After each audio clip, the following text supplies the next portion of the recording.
Hello, you beautiful nerds. Welcome to the Drunk Banthas podcast, where we talk about sci-fi, fantasy, horror, and all the popular art that we love. Also, we do it drunk. Mostly. I'm joined, as always, by my co-host and brother, Bill. How you doing? That's right. It's your favorite cousin's favorite cousin right here, direct in effect, live from Music and Coffee Studios.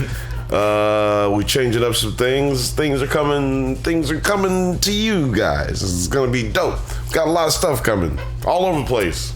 Indeed, we got a lot of new content coming out. Everywhere. Obviously, you got the Does It Hold Up? We got new episodes coming out every other Monday at 4:20 a.m. The Spawn video is doing pretty good. We, you guys, we appreciate the love on that one. You made us watch it, so you better like the video.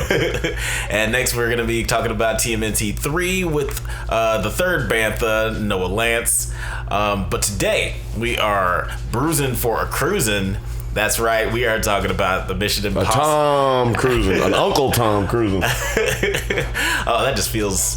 feels not as good. Today we are talking about Mission Impossible 7, Dead Reckoning Part 1. Man, despite these movies being good, all of them have terrible titles. I have to say, never pay attention to the titles of these movies. If you get more than 3 movies, I never pay attention to your title. You're being ridiculous. Just call it 4 and move on. Today we are getting into the first of 2 movies. This has been a very part 1 year. 2023 has been the year of the part 1 Which movies. means I've been angry. Well, at least you didn't have to suffer through Fast X. I decided to skip that one too. I'm angry. But let's before we get into the minutia of the plot, what were your initial thoughts on Dead Reckoning? That's the movie. That's the name of the movie. Yeah, okay. Sorry, Mission Impossible 7. Yeah, man. My thoughts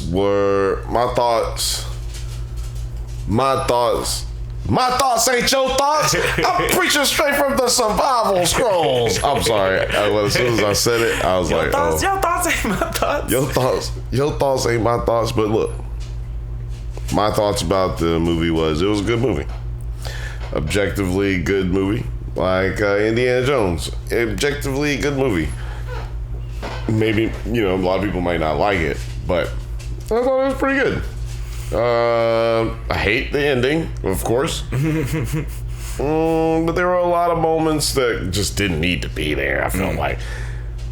Or it was like, I guess, they've just played this movie so many times. They've done this story so many times. It's nothing really different. So you know that one of these girls is going to die.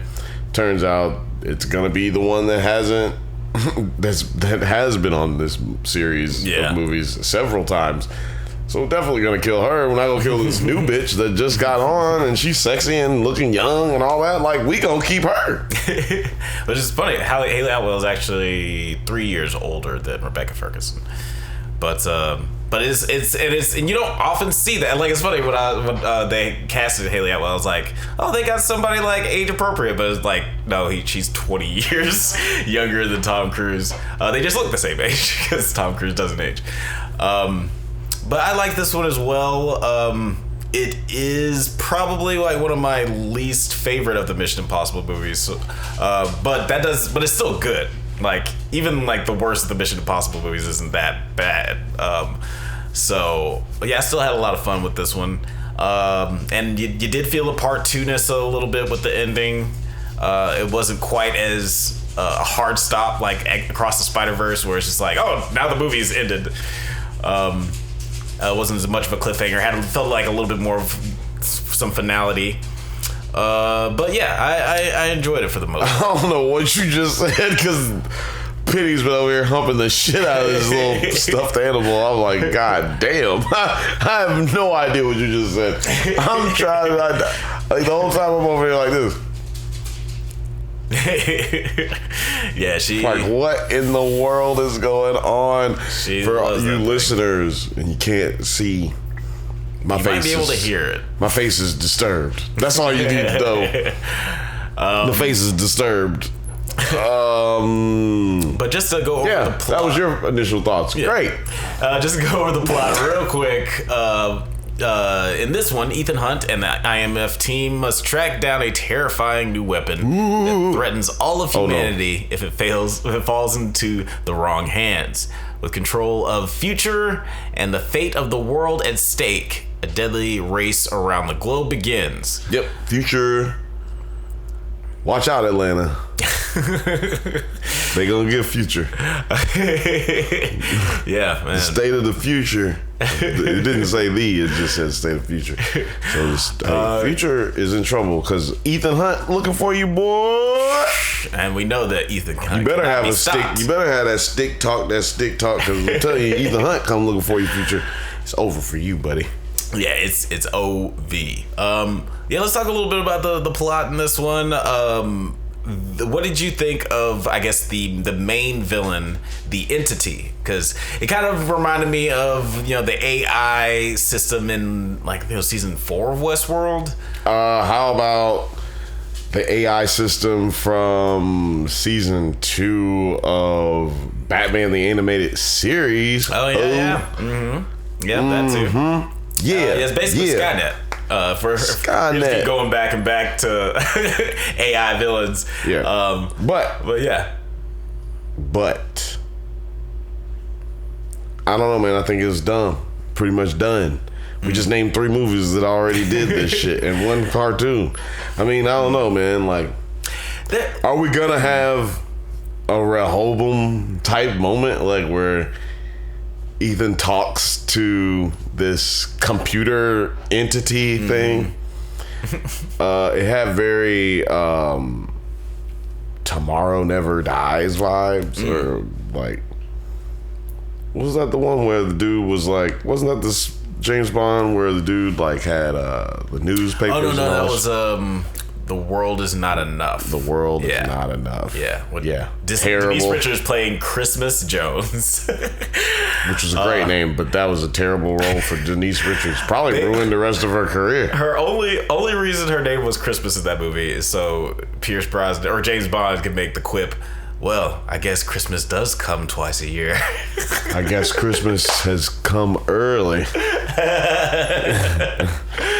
Oh man, love how cheesy those 90s Bonds movies are. But yeah, the entity I was a little on the villain too, especially since it was there's the entity and also this dude from your past. Yeah, I mean, come on, be fair. The real villain is the dude from the past. Fucking the dude from, Ozark. Yeah, he's from Ozark. He was in Titans too, right? I heard someone say. Oh yeah, you know what? He did play Deathstroke. Yeah, he was only in the show for 15 minutes, dog. That was not worth him saying that he played Deathstroke. He was in a suit. He is Deathstroke as much as any one of you who have been Deathstroke for Halloween or cosplay events. Well, they at least did get paid to do it. I don't know that you people out there didn't get paid either, so you know what? Fuck them. Fuck them. You guys are Deathstroke too. But he was definitely... was he in Heroes? I'm not sure. Isai Morales. Let's look at his. We don't know. IMDb. He was in La Bamba with Louis Diamond Phillips. What did you say? I said he was in La Bamba. La Bamba. Nigga, get out of here. He was in La Bamba. Who doesn't love La Bamba? People who don't have subscription to Latin Columbia House. Nigga, that's who doesn't like La Bamba. People who've never seen it because it's a movie most people have never seen. Yeah, it's he was a. We used to watch it though on WTTO 21 Saturdays. Yeah, he's definitely a really strong actor. I think obviously what we know him most from is Ozark, but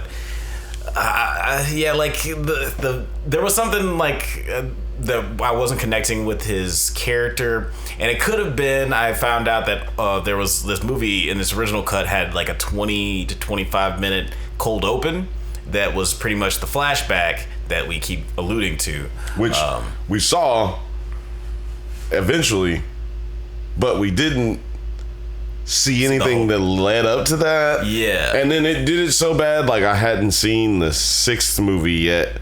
And it did it so tough that I was like, yo, I guess I'm supposed to have already met this nigga. Like, this is wild, you know? But then it turns out, no, wasn't supposed to have, like, I just met him like everybody else just met him. Like, that was crazy. Weird pacing with that. That was strange, so. Yeah, but it would have been like, what, a 3 hour and 40-minute movie if they'd have kept that in. Right, and I think that was ultimately probably why they take out the part where they're hanging out on the rooftop, hanging out, hugging, and all that shit. Take out the scene. Oh, he goes upstairs and is like hugging after who had just died. Oh yeah. Well, you needed a moment, yeah, after Ilsa died, because she's been. Like you mentioned, she's been in the franchise. No, not after Ilsa died. It was a hug. He had an intimate moment with Ilsa on the top of the. Rooftop. Yeah. Well, they needed that because she was about to die. Nah, get rid of that shit. Get rid of that shit. That shit was lame. Get that out of here. Yeah. I don't know. There were some other things that we could have gotten rid of that we could have put a couple of minutes of that flashback in. Remember the cold opening. Yeah, definitely had you missing some stuff. So Gabriel, Asai Morales' character, he's a figure from Ethan's past. And this is when we start to find out, well, like, we alluded in earlier movies that everyone in the IMF is coming from doing some pretty gangster shit. But this is the first movie where they pretty much implied that they were all criminals. Yeah, they're all criminals. They have a choice, but they also kind of don't have a choice. It's they have a choice for IMF. You can go work for IMF, or you can go to prison. Right. Or run for the rest of your life. Or we're going to come kill you. So we're going to take you to prison, then we're going to kill you because we don't want nobody to know anything that you know. So, I mean, eventually we're going to kill you anyway. You just work for us. Make a lot of money, fuck some bitches. Yeah, it's like, would you take that deal? I mean, would you take that deal? Would you be like, yo, I don't know what I could possibly contribute, but right, I don't want to go to jail. Yeah, it seems like it takes a very specific kind of person, though. Like you have to be a straight up world class criminal, but also have a heart of gold in a sense. You do have to have. No, you don't gotta have a heart of gold. It's all the people. Think about all the MIF agents that have in the last 7 movies that have double-crossed Ethan Hunt. Like, these are people we worked with for years. Right. I mean, yeah, I guess you have to be a certain kind of person to be a good one. Like, like Luther and... You mean to be good in character. Benji. Yeah. Like, well, yeah. Because the other guys were great agents. So, I mean, it wasn't like you had to be a good agent. It's like saying Darth Vader's a good Jedi. It's like, how good are you after you kill... No, it's not like saying Darth Vader. Anakin is Anakin. Well, Darth Vader is not a Jedi. So, well, you know what I mean. Like, you're not so good at being an agent anymore after you kill all of your family. No, I mean, not if that's what your job is. I don't know. I know you don't. I'm saying if it's not your job, like when you go rogue against your superiors. No. It's not about going rogue. And if that was the issue, then motherfucking Ethan Hunt ain't a good guy because he goes rogue every movie. We're getting tied down to semantics. We're getting tied down because you got a problem. But. No, you've got a love of apparently or an affinity for like what do you call it, like an idea of how agents are good or bad if they commit this act or that act. But agents are just agents. They kill lots of people. They do lots of bad things in the idea of an overall greater good. That's real and movies.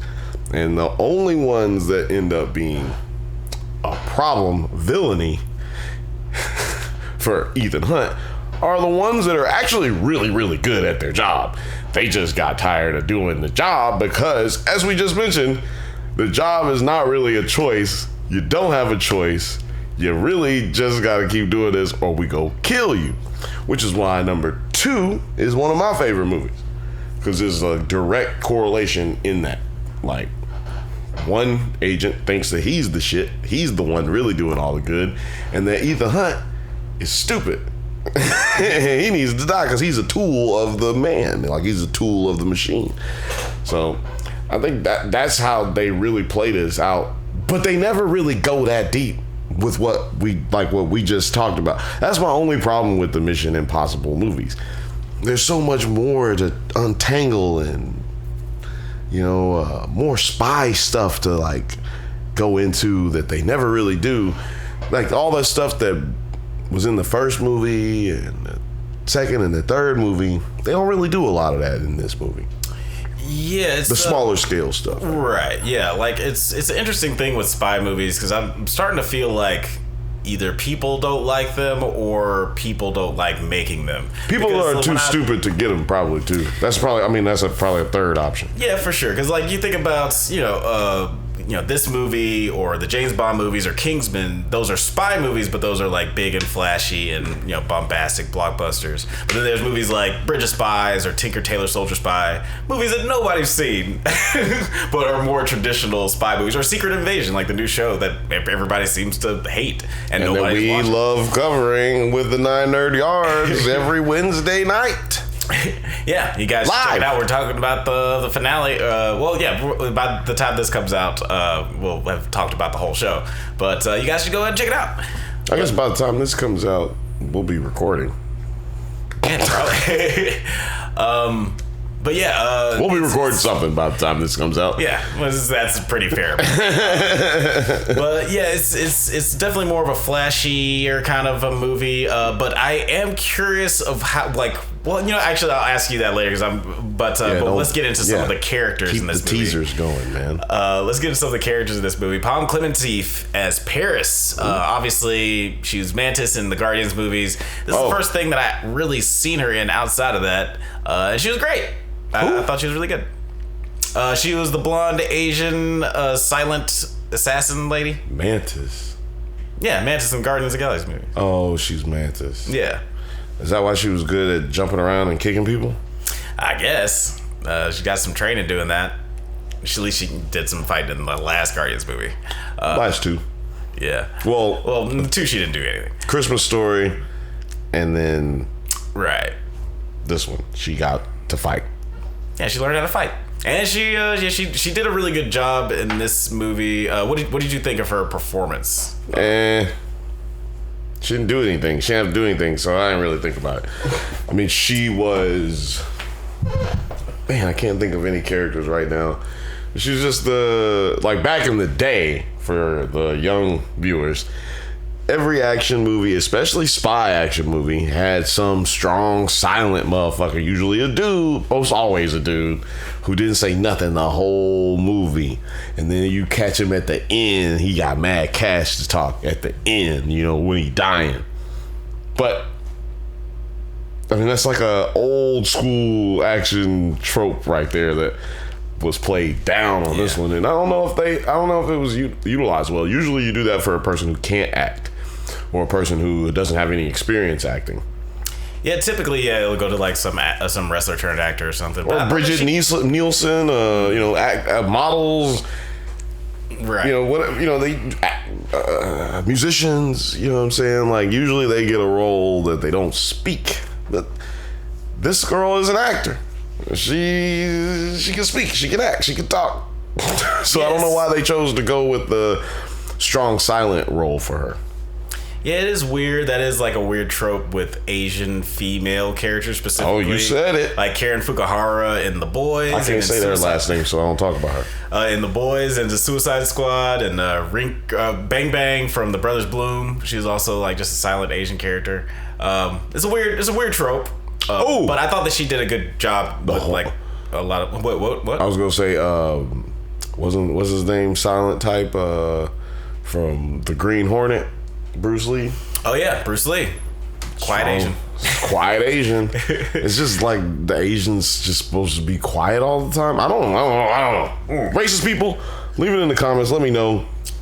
I'm sure it has a lot more to do with it. Or any Asian people who may have an answer to this. I don't know. I don't expect y'all to be able to solve white people's racist problems. I'm just asking, what is this?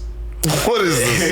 Where does this come from? Where does it originate? But I did think that she did a lot with little, like there's like when during the chase scene, like you could see how much glee she had with just like running down people and excited about the idea of killing Ethan. Like she's like, you don't even know this dude, but you're just so happy to kill him. Does she not know him? I don't know if she doesn't know him. I don't know nothing about her because they didn't let her say one thing. Yeah, till the end. Yeah. So I mean, you know what I'm saying?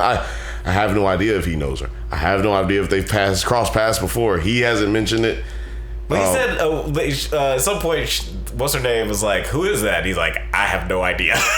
So I'm assuming that they don't know each other at least.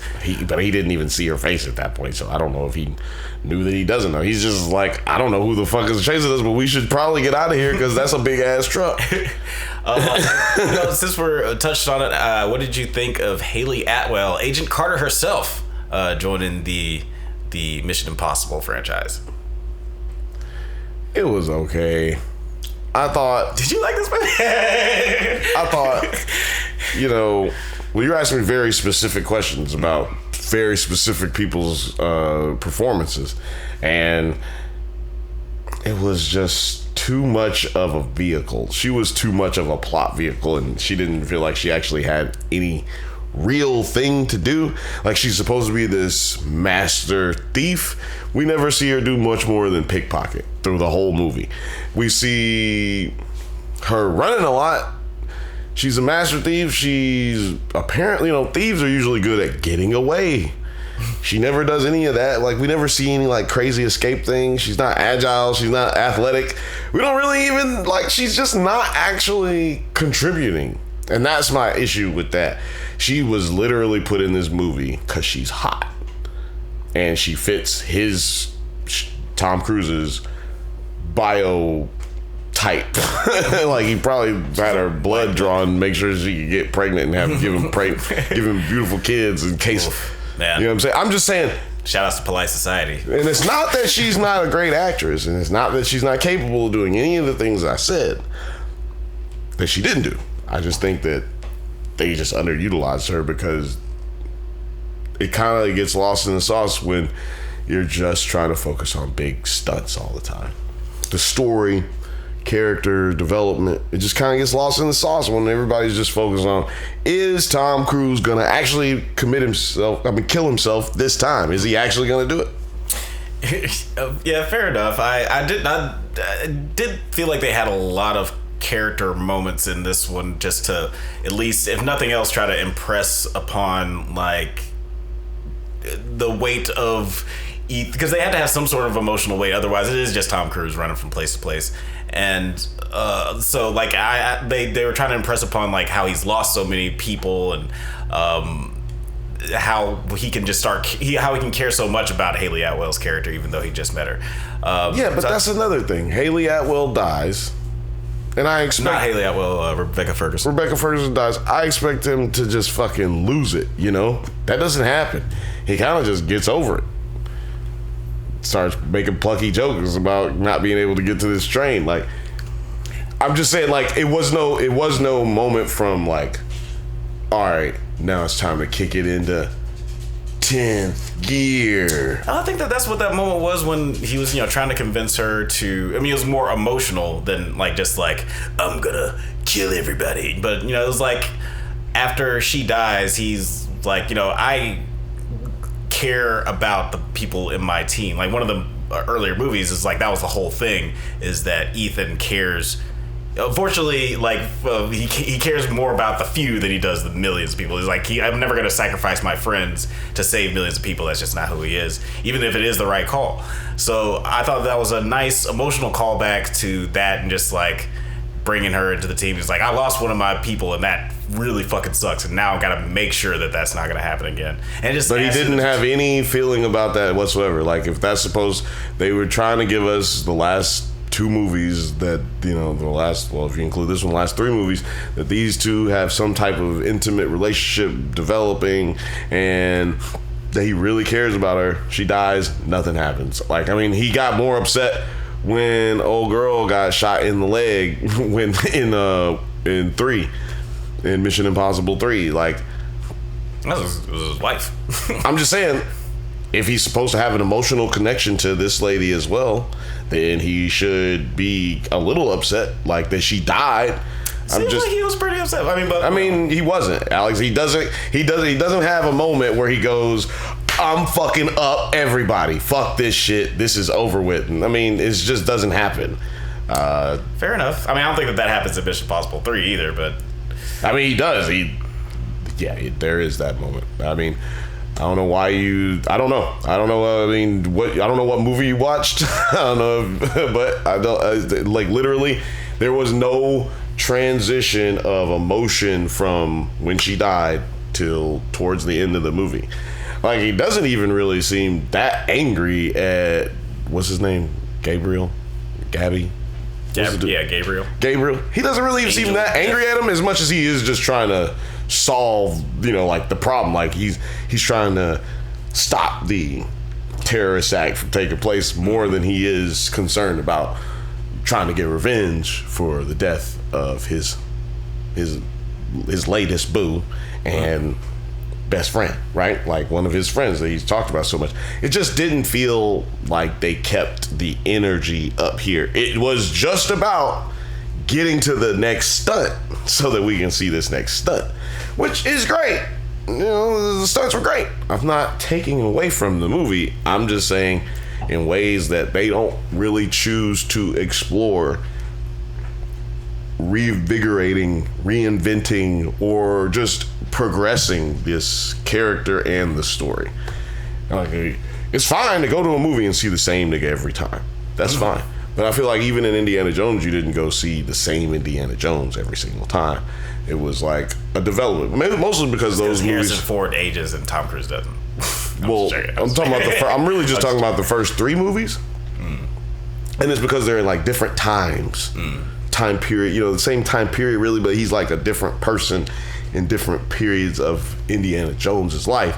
I don't feel like we ever get that with Ethan Hunt, and they could have explored that. Like the closest we get to that is the 3rd movie, and we could have explored that really in this one, or any of them. What I'm saying? Like, it's because you don't need much. You just need a little something to give him a little bit more of an edge to see Ethan Hunt go to that fucking crazy place. Because in 3, I believe he goes to the crazy place. 2, he definitely goes to the crazy place. So why isn't we seeing the crazy place in this one? That's all I'm saying. Well, where would you rank this one among all the other Mission Impossible? I can't rank this one yet because it doesn't have it. I can't do it. Where's the second part? I need the second part. You know what I mean? Like, because it's almost not a good movie. It's just getting incomplete. Because I have to see where this whole submarine thing is gonna. How are we gonna? Yeah, where we tie into the because that came in the last 15 minutes of the movie. You know what I'm saying? Like, we just get this big reveal, like, boom, this is what's really been going on. Bye. Well, they showed at the beginning that it, like... No. The like, what actually happened. Oh, right. We get the explanation of what's actually going on in this movie at the last 15 minutes of the movie, which is okay because you're going to have a second part, but therefore I can't really give it a grade as where I would put it in the rankings of all of the other movies. Right. Not yet. Where do you have a favorite Mission Impossible though? Yeah. Like Mission Impossible 1 is the best Mission Impossible. That's the first one. That's the best one. 3, and then 2. Well, my top 3 are Mission Impossible, Ghost Protocol, and Fallout. Those are like my top. I don't know the names, bro. What are you talking about? What are the numbers, man? 1, 4, and 6. Okay. 6 was fucking terrific. That one was surprisingly really, really good. But anything else you want to say about Dead Reckoning? Anything that you're excited, like, want to look forward to in the Is that next the 7th one? Is that the one that just...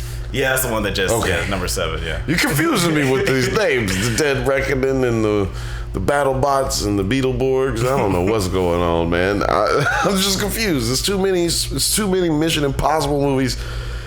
There's too many Fast and Furious movies. Just call it Fast Furious 11 next time. How about that? Mission Impossible 8. Does that work? I don't know. Get back to me.